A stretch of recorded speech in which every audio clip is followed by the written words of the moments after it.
Hello everyone, it's Mr. David speaking here.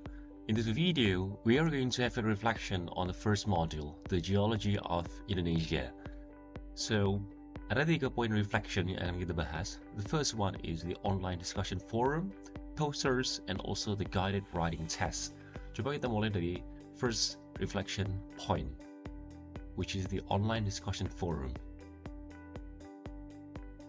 Nah, pertama, ada beberapa trends yang sudah kita temukan di dalam online discussion forum, baik itu dari kelas A atau kelas B. Yang pertama, ada 60% groups made productive online forum with constructive comments, feedbacks, and questions. Jadi cukup banyak grup yang sudah memulai online forum yang cukup produktif, yang itu dimulai dengan comments, feedbacks, dan juga questions, baik itu questions berkaitan dengan topik atau material, dan juga questions yang berkaitan sama posting yang dibikin oleh group members. Kemudian, relevant resources. Ada cukup banyak grup yang mulai menggunakan relevant resources atau sumber yang relevan untuk online forum mereka. Dan kebanyakan resource yang digunakan itu berdasarkan dari online news, which is good. Kemudian, point number 3, shared contribution.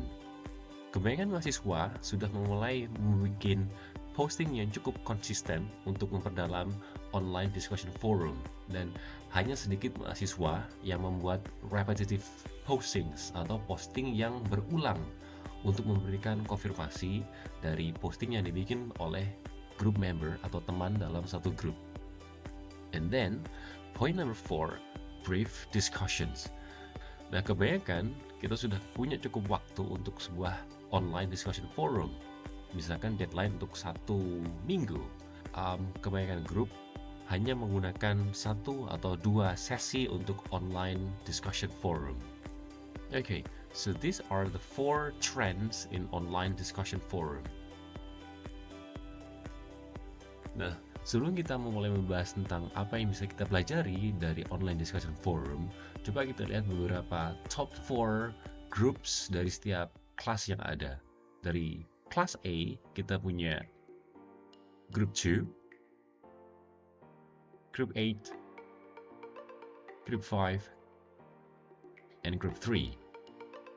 Kemudian untuk kelas B, the top 4 groups are group 3, group 4, group 7, and also group 5.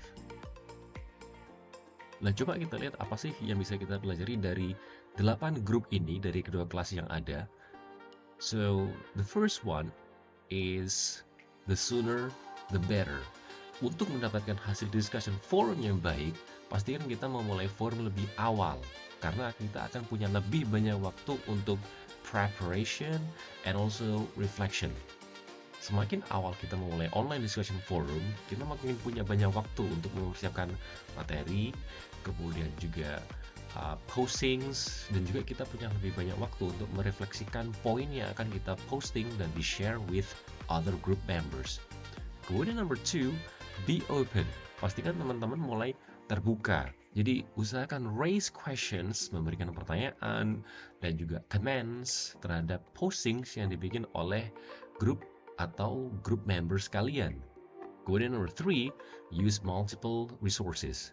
Seperti yang dibahas di slide sebelumnya, kebanyakan grup sudah menggunakan online news atau text, pictures, and videos bisa memberikan details yang lebih kaya dan juga lebih jelas tentang poin yang akan dibahas dalam satu online discussion forum.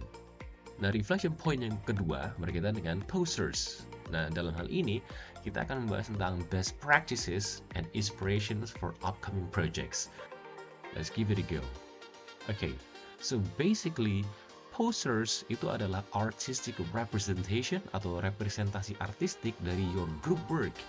Jadi posters juga merupakan sebuah showcase atau tampilan dari your ecological literacy and language mastery. Again, coba kita lihat the top 4 posters dari setiap grup yang ada. Right, from class A, the first one is group 2, and then group 8, group 6, and group 3. And from class B, we have group 2, group 1, group 5, and group 6. Alright. Nah, apa sih yang bisa kita pelajari dari ke-8 posters ini? Nah, supaya kita bisa membuat posters dengan konten yang productive and informative, pastikan kita invite everyone to share ideas on the poster content. Ajak setiap member atau team member untuk share ideas atau knowledge mereka ketika kita membuat poster. Harapannya, poster yang dibuat nanti punya konten yang lebih komprehensif dan juga focused berkaitan dengan topik yang dibahas. Kemudian number 2, play with your creativity.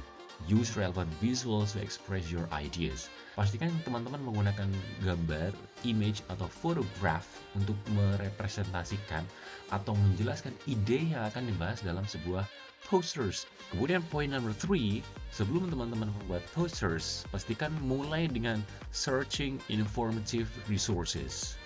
Dari setiap topik ada banyak sumber yang bisa kita gunakan, entah itu from news, journals, YouTube, kemudian pictures.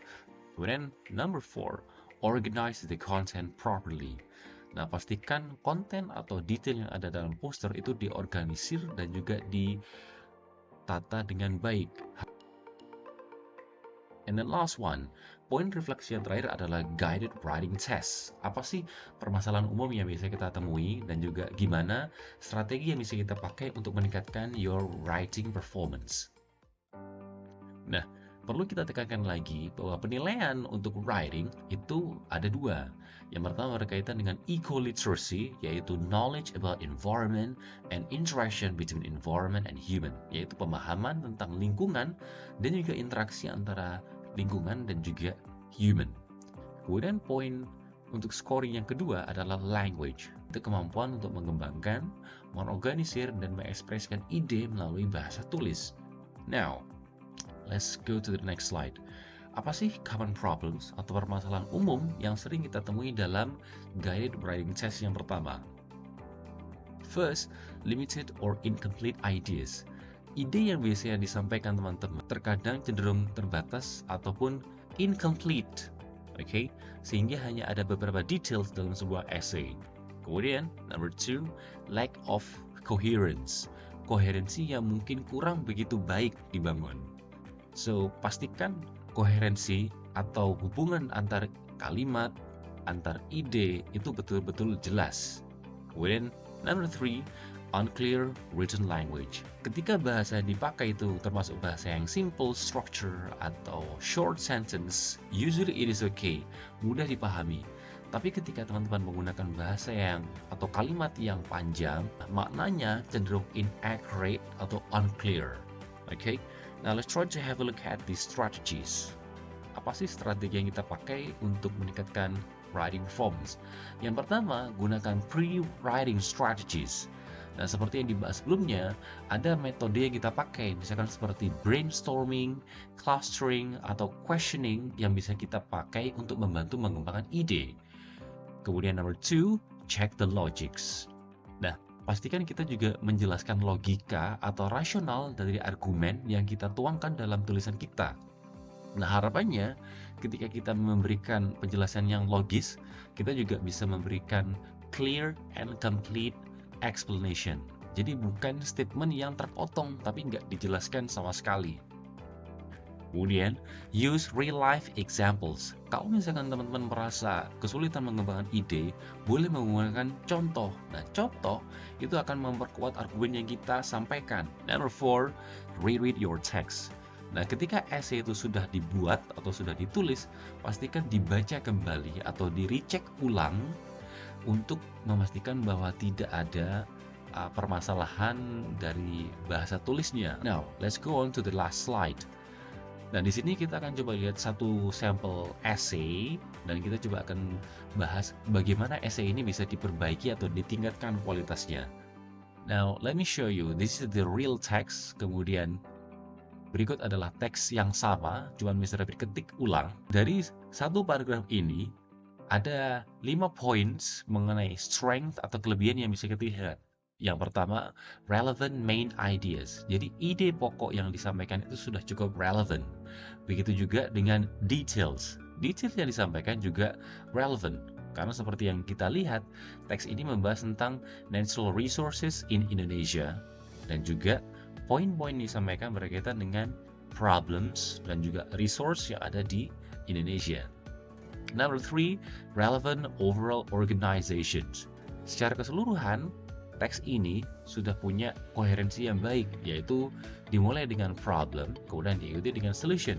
Number four, the use of logics to explain ideas. Dan seperti yang teman-teman baca, ada penjelasan yang dipakai untuk mengklarifikasi ide yang disampaikan oleh penulis. Di baris ke-5, penulis menyampaikan natural resources, not renewable, continual extraction of resources will make the resources run out. Mungkin yang ingin disampaikan adalah ketika sumber daya alam itu terus-menerus dieksploitasi, maka sumber daya tersebut akan habis. Kemudian number 5, the use of simple and compound sentences. Penggunaan kalimatnya itu sudah mulai bervariasi, yaitu menggunakan bahasa yang simple dan juga menggunakan compound sentence, yaitu kalimat gabungan, kalimat sederhana dan kalimat gabungan. Apa sih kekurangannya? Ada 5 kekurangan di sini. So the first one is incorrect paragraph format. Yang dipakai formatnya harusnya lebih baik. Misalkan dibagi menjadi 3, introduction, problem, and solution. Dan seharusnya baris pertama dari sebuah paragraf itu sedikit menjorok ke dalam. Kemudian number 2, lack of clear organization between sentences. Hubungan antar kalimat ini harusnya bisa dibikin lebih jelas lagi menggunakan conjunction atau kata penghubung. Number 3, incomplete explanation or description. Beberapa poin itu belum dijelaskan dengan lengkap. Misalkan di kalimat terakhir. Kalimat terakhir itu tertulis, this problem can be solved by providing understanding to the community if renewable energy source has many benefits. Nah, sebenarnya bisa dijelaskan lagi bagaimana sih strategi konkret yang bisa digunakan untuk memberi pemahaman terhadap publik mengenai manfaat dari renewable energy source. Kemudian number 4, incorrect use of punctuation. Di beberapa kalimat, penggunaan tanda bacanya masih kurang tepat. Number 5, incorrect subject predicate structure. Nah, grammar atau penggunaan subjek dan predikat dalam hal ini itu masih kurang tepat di beberapa kalimat. Misalkan aja di kalimat yang ketiga, yaitu ada di baris ke-5. Seperti yang kita lihat, natural resources not renewable. Nah, ini harusnya kita tulis natural resources are not renewable. Jadi masih kurang to be gitu aja. Alright? Nah, sekarang coba kita lihat bagaimana kita bisa memperbaiki essay ini. Alright. Dari kalimat pertamanya, kita bisa membuat satu introduction seperti Indonesia has abundant natural resources.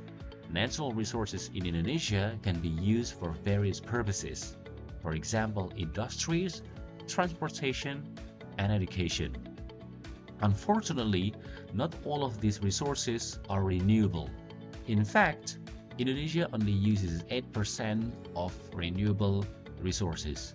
Untuk introduction, teman-teman bisa menggunakan statement yang sifatnya umum atau berkaitan dengan fakta atau data. Dan juga jangan lupa di kalimat terakhirnya sampaikan isu yang akan dibahas. Seperti di sini, kita punya in fact, Indonesia only uses 8% of renewable resources. Nah, bagaimana dengan paragraf yang berkaitan dengan problem? Nah, di bagian ini sama.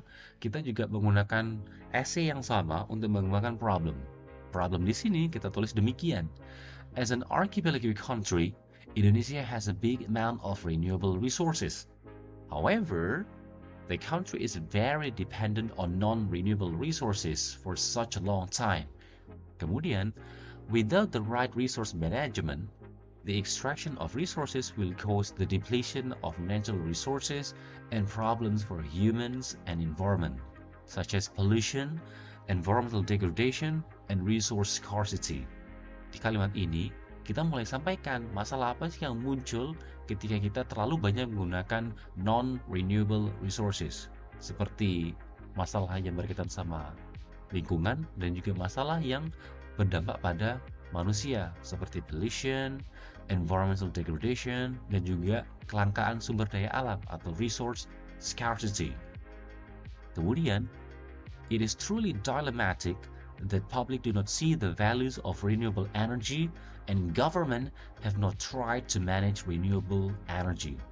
Di kalimat terakhirnya kita sampaikan lagi, apa sih masalahnya? Jadi boleh kita sampaikan ulang masalah yang ditulis dalam prompt artikel atau sumber artikel yang akan dijadikan fokus essay kita. Kemudian yang poin terakhir is the solution. To solve these dilemmas, government need to educate the public to understand the benefits of renewable energy. Untuk menyelesaikan dilema tersebut, pemerintah perlu mengedukasi publik atau masyarakat agar bisa memahami manfaat dari renewable energy.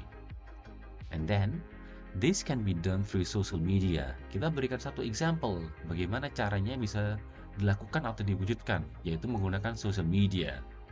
When public understand the values and strategies to use renewable energy, government can collaborate with the public to start one specific renewable energy, such as solar power.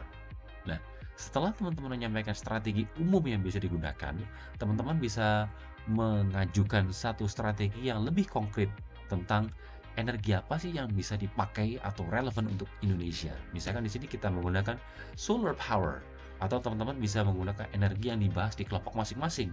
Boleh kita lanjutkan penjelasannya di sini. This energy is abundant in Indonesia as a tropical country. Nah, itu teman-teman jelaskan kenapa memilih solar power. And then, people can produce electricity by installing solar panel system on their roof. In the long run, solar panel will save a lot of resources and reduce air pollution. Nah, pastikan di kalimat terakhirnya teman-teman juga menjelaskan manfaat atau benefit dari solar power. Well, I guess that's all for this video. Thank you so much for watching. Hope you find it useful.